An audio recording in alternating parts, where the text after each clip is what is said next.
ഒരു കാളയുമായിട്ട് കൻ്റോൺമെൻറ്റ് ഹൗസിലേക്ക് പ്രകടനം നടത്തി എല്ലാവരും. ആ കാളയെ കളയരുത്, അത് പാർട്ടി ഓഫീസിൻ്റെ മുറ്റത്ത് കെട്ടിയിടണം.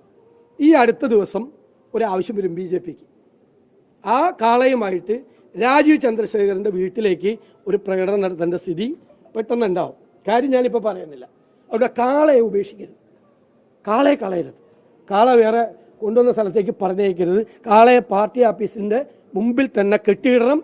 കാളയുടെ ആവശ്യം വരും. ആ കാളയുമായിട്ട് എൻ്റെ വീട്ടിലേക്ക് പ്രകടനം നടത്തിയ BJPക്കാരെ കൊണ്ട് ഞാൻ ആ കാളയുമായിട്ട് രാജീവ് ചന്ദ്രശേഖരൻ്റെ വീട്ടിലേക്ക് ഞാനൊരു പ്രകടനം നടത്തിക്കും. വെയിറ്റ് ചെയ്താൽ മതി. പിന്നെ CPM-കാർ അധികം കളിക്കരുത് ഈ കാര്യത്തിൽ.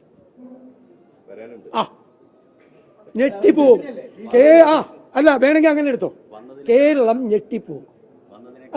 അതില്ല, വരുന്നുണ്ട്. ഇതുമായിട്ട് അല്ല, നോക്കിക്കോ, വലിയ താമസമൊന്നും വേണ്ട. ഞാൻ പറഞ്ഞതൊന്നും വൈകാറില്ലല്ലോ. അല്ല, വെച്ചോ. അല്ല, അതൊക്കെ ഇലക്ഷനൊക്കെ എത്ര ദിവസം. അല്ല, ഇലക്ഷനൊക്കെ എത്ര ദിവസത്തേക്ക് ഇരിക്കും? ഒരുപാട് ദിവസമില്ലേ ഇലക്ഷന്? അത്ര ദിവസമൊക്കെ ഒരു കാര്യം പറഞ്ഞിട്ട് പോവാം. അത്രയും ദിവസമൊന്നും പോകാൻ പാടില്ല. അല്ല, നോക്കാം അല്ലേ, നോക്കാം.